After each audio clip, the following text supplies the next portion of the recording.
Pick it up, ready? No. You're ruining this intro, just saying. Today we're going to talk about 5 projects that we've learned sell really well for us. So we got a question the other day on Instagram. Go follow us on Instagram if you haven't already. But we got a question of somebody asking, what do you make that sells the best? Like, because there's a ton of different projects. What, as a beginning woodworker trying to make some money, what should I go towards to make money? And so we were just replied with the 5 things that we made the most of. We thought that would be a pretty good topic for a video. So we're just gonna roll through the 5 projects that are just kind of our go-to, explain what's good and bad about each project, what we've learned by building several of them, and hopefully that'll spark an idea for you. Maybe you can use these as your go-to, or it gives you the confidence to get off the ground with your business.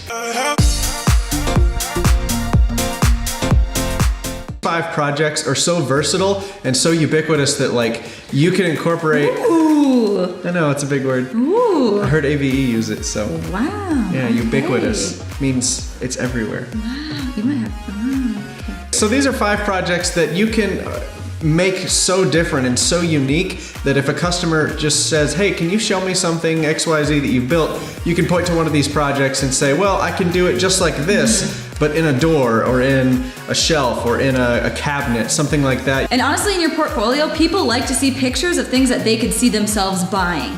So if somebody wants a coffee table or they want some bar stools, but all your Instagram or whatever portfolio has in it is like super tiny, detailed keepsake boxes, they're gonna be like, I don't know if they're quite up my alley.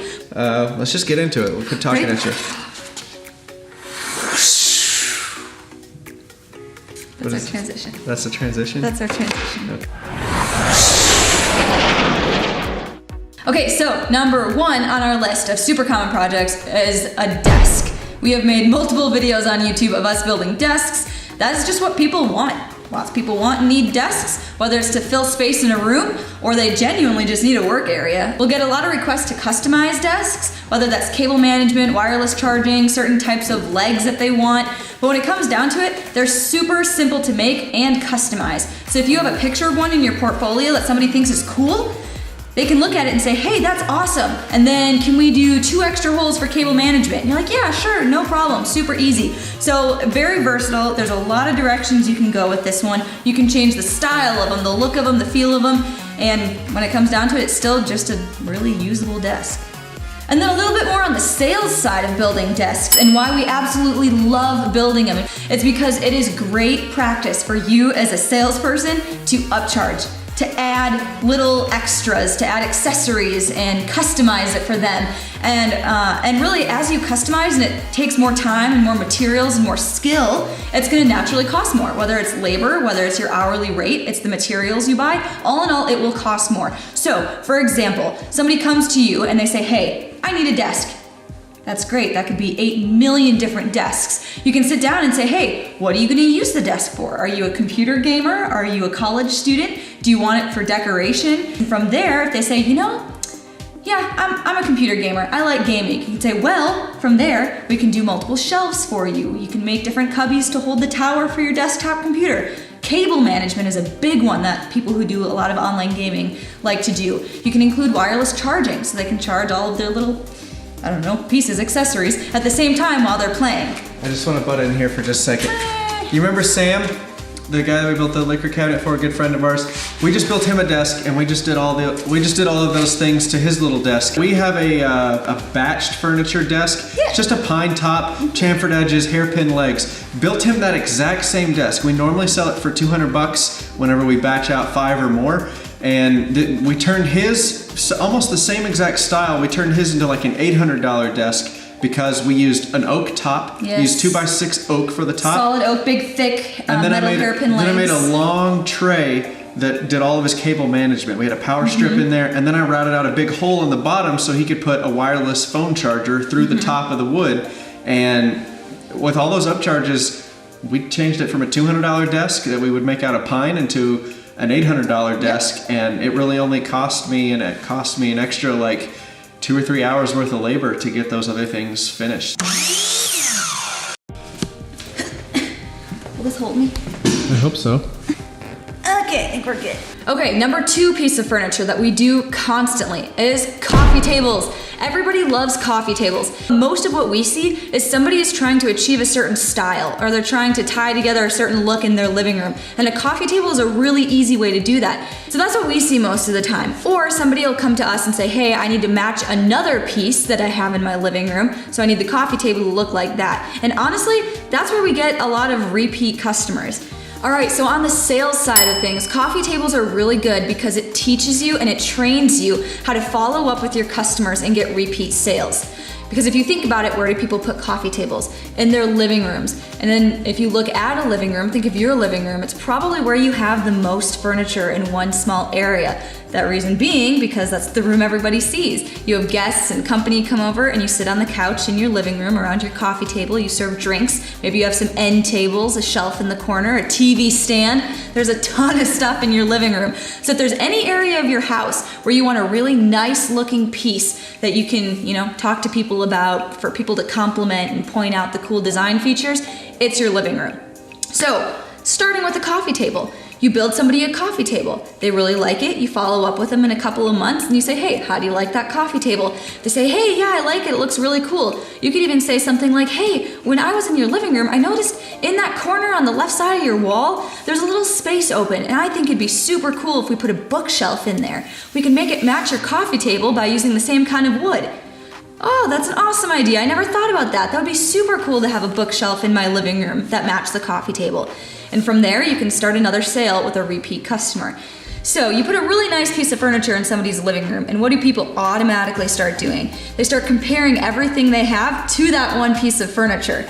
And when you're comparing MDF and particle board furniture to that beautiful oak coffee table that you just built them, they're gonna think, wow, I need to replace some of the stuff I have now with nicer stuff, or I simply want to replace some of my old stuff with newer, nicer stuff. So that's another awesome way that coffee tables are gonna bring you multiple sales. So coffee tables are a really good catalyst to train you to find repeat customers and talk to people who have already bought from you. All right, next up on the list are cutting boards. You've seen us make a bunch of cutting boards on this channel, and that's just because they sell really well. It's one of those things that everybody uses. There's something that you can batch out and make a lot of in a short amount of time. They don't take up a whole lot of space, so you can kind of have them in the corner of your garage or in your basement or something and just have them ready to go. And the next time that you need to make a sale or get a few extra dollars of cash, you can just start texting a ton of people that you haven't talked to in a while and just said, hey, running this business now, was just batching out a ton of cutting boards, wondered if you wanted one. And that's a really easy way to make a couple $100 very quickly. It's also another thing that you can approach businesses with. One thing my buddy Bruce Ulrich that he does, he makes cutting boards for closing gifts. So he's got a really good connection with a bunch of realtors in town, and he just asked him, he's like, hey, can I make cutting boards and you give those to your clients as closing gifts when they buy a home or sell a home with you?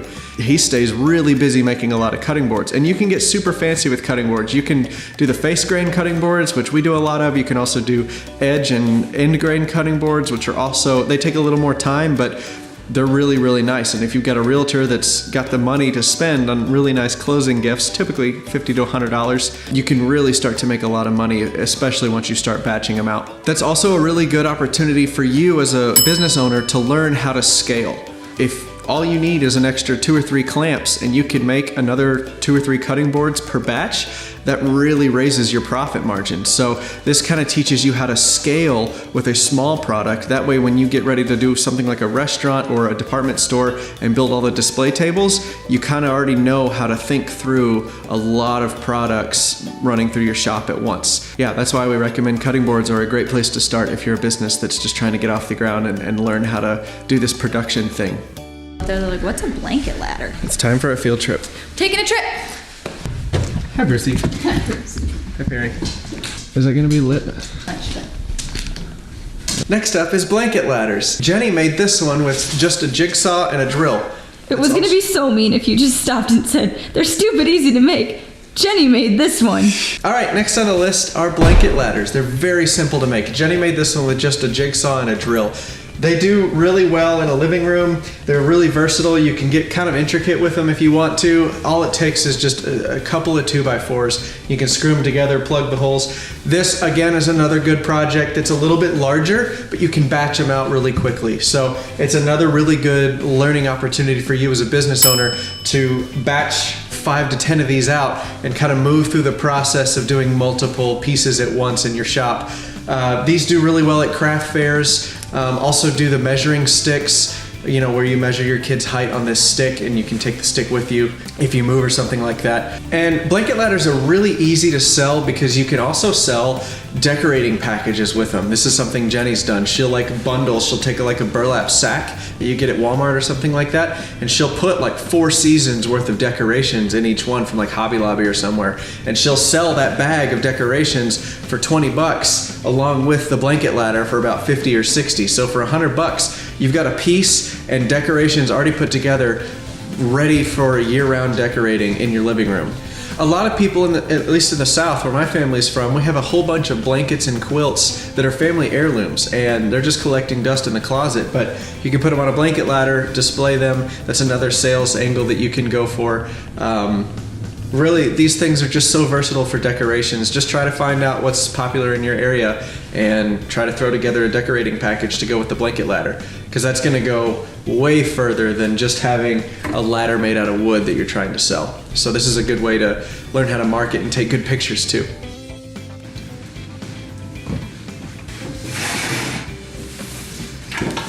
Oh my gosh. So the last thing we're going to talk about is kitchen tables. This is where you can really flex your muscles as a maker.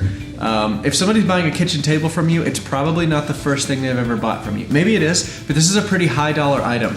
Once you're starting to talk about like custom kitchen tables, you're looking in the $2,000-$3,000 range, just kind of depending on the size of the table. This is where you can learn how to make bigger items. You really have to think about your clamping strategy, your sanding and finishing strategies. It's just everything's different with a larger product. Everything changes when the project gets really big. It's one thing to do a bunch of cutting boards and a few other tables, but when you get 1 or 2 kitchen tables in the workshop, you start to run out of space really quickly. So it's a good exercise in learning how to, just manage your space, I guess. This is where you can really find out how well your shop is laid out, because if you can't make a large item like a kitchen table in your shop, you may need to consider getting rid of some things or moving some stuff around, especially if you want to do any sort of like production.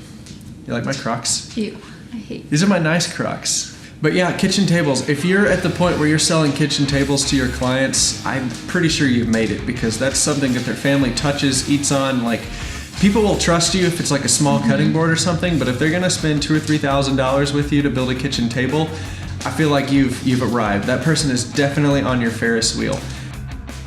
I hope these tips have been helpful. These are just the 5 things that we make the most of, that we feel have the best learning opportunity for a small business or a side hustle trying to learn how to build things. And there's all different types of construction. Like, we've covered small things like cutting boards to really big items like kitchen tables. If you can master those 5 products, if you can master those 5 products, everything is going to go your way, and it sounds like you're off to a great start as a business. So, Anything else, Bruce? He says no. All right, well, if you like this video, please hit the thumbs up button. It helps out the channel a ton. It really does make a difference. Hit the subscribe button if you haven't already. And then if you want to know even more detail about how we actually close sales, what we sound like on the phone, some scripts, our pricing structure, that sort of thing, we have programs available for purchase. We slow it way down. We don't put as much fluff and B-roll. It's literally just the information. Yep. Really in depth, really solid. We spend way more time on those programs than we spend on these silly weekly videos. But yeah, check out links in the description. All right, we're gonna have a couple more videos on the screen here for you to watch. Thank you very much. Bye.